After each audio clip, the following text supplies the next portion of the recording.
What is up? Welcome to day 5. We're going to be going over one of the biggest reasons why men suffer from low energy and have a lot of fat gain and overall poor health, and that has to do with our endocrine system or our hormones. So this is really the missing link to effortless energy, abs, and muscle, and taking back control of your hormones. So today we're just going to be going over the 5 major hormones that keep you feeling fat, keep you from actually building the lean muscle mass that you want. And we're actually going to figure out what it is that we're doing on a daily basis and how we can start to fix that. And you guys are going to be actually taking a quiz to figure out what hormone could be off that's really holding you back. So to get started, really like what is a hormone? So to keep it simple, hormone is essentially a chemical that gets released from an organ or a gland, and then it travels and interacts with other cells that cause those cells to then change the behavior and do different things. These interactions could honestly be hundreds of different things and 100 different reactions, and it just depends on the overall influence. There are other hormones and conditions that are in there. So some of the functions of hormones really include growth, they overall our metabolism, the breakdowns of foods, our sexual function, reproductive health, maintaining body and core temperature, and there's a lot other things that hormones do. As you know, there's quite a few of them. So really, if we take a look at this is just where all the different hormones are secreted from. So, everywhere from our adrenals, from adrenaline, norepinephrine, to our liver, to our pituitary glands, where growth hormone, thyroid stimulating hormone, and some of these other, thyroid stimulating hormone is going to be in your thyroid gland, not in your pituitary gland. And then your stomach, like gastrin, ghrelin, the hunger hormones, and your pancreas, which a lot of you guys know is where insulin is secreted. So we're really going to start to dive into this. I just want you guys to understand that there are many different hormones in our body, but the 5 big players for what we're looking for is going to be for that fat loss and that lean muscle mass. I believe these are the 5 most critical and 5 most important. So those being leptin, cortisol, estrogen, testosterone, and insulin. So with our hormones, we have our steroid type hormones and our non-steroid type hormones. And that we don't really need to understand that, but we have anabolic and catabolic type hormones that we have. So the number 1 being leptin, and this is what people call like the obesity hormone or the fat hormone or the starvation hormone. But essentially, when leptin levels drop too low due to like dieting and being in severe caloric restriction, they get too low and they signal our body to get hungry, to eat food, to be more satiated, to relax, to chill, because your body wants to get back to homeostasis. And when our leptin levels hit a certain threshold, we have an above a level because leptin is secreted from basically like our fat cells. When our leptin levels are high enough, it allows our body to be like, oh, okay, we got enough food coming in, we got enough energy coming in, that we can continue to drop some of this fat and lose some of the fat. So leptin is the one that helps control that. Now, next is cortisol, and cortisol is like our nature's stress hormone. It's our signaling hormones like fight or flight. This one really influences quite a bit. It influences our estrogen levels. It influences our testosterone, our insulin level. The cortisol impacts and has its fingers in a lot of different functions in our body. But the main thing happening with cortisol is that it does influence our estrogen and our testosterone levels. So it actually like inhibits our testosterone levels, and it will actually bump up and increase our estrogen levels, and it causes us like downward spiral. So managing cortisol is crazy huge for fat loss and also muscle building. And then we have estrogen. So this is the female reproductive hormone.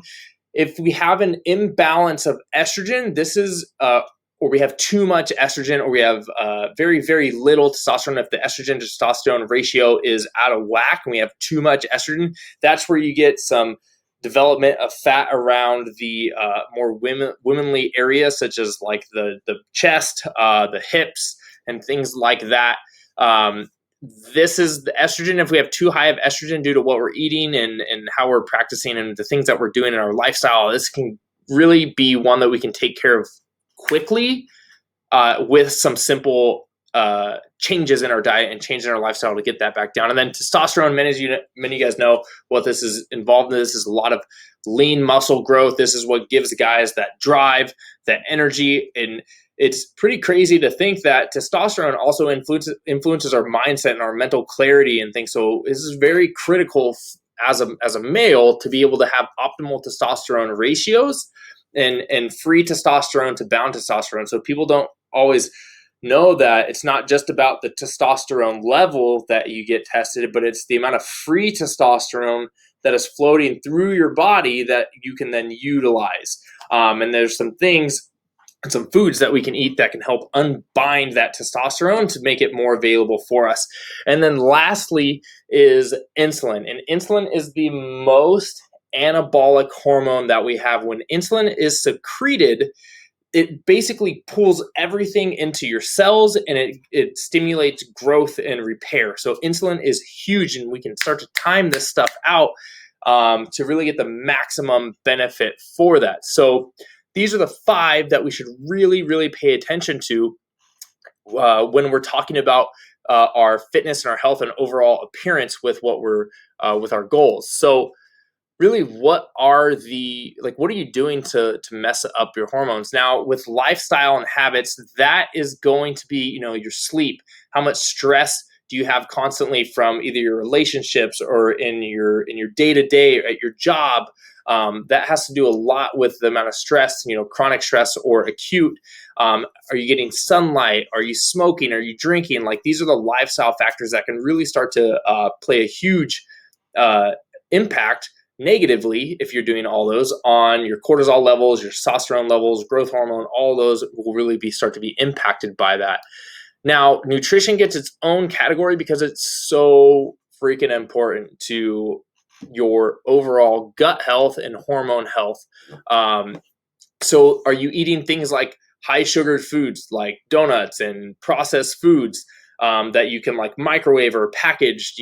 Are you eating foods with a lot of preservatives or very low fiber foods? If you're having a very low fiber diet, you're not going to be able to process and get rid of some of the excess estrogen and other hormones in your body that are just kind of floating around and causing havoc. So how is your fiber intake? Are you eating genetically modified foods? Those have been shown to have a little bit of a influence on your overall hormone levels. And then also the hormone injected meats, and the dairies and things like that, those tend to also manipulate and change your hormones to not be optimal. Now, the third category is your products and medications. So with the products, this is one that was very eye-opening to me as well, is there's chemicals in them called endocrine disrupting chemicals. So those are the words at the bottom that you just can't really read. BPA, when it's lengthened out as bio, it's those crazy compounds, those crazy chemicals that they add into products like fire retardants that mimic our endocrine system or hormones in our endocrine system, and they actually mess up and kind of start to break down and leave our body not working as well as it should have. So things like cleaning products, personal care or grooming products, old cookware and plastic food storages and wraps and herbicides and pesticides are all part of this endocrine disrupting chemicals.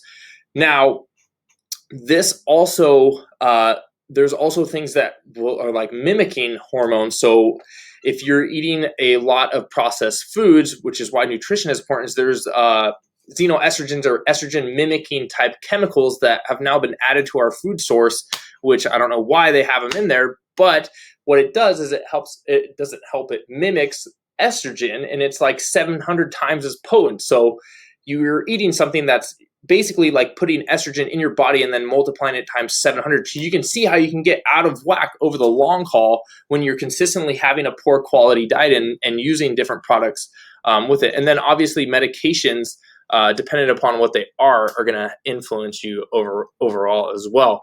Now, real quick, real simple today, all I want you to do is take the hormone self-assessment quiz in the video, or not video below, but in the lesson below, and then complete your workout for the day. So that's it.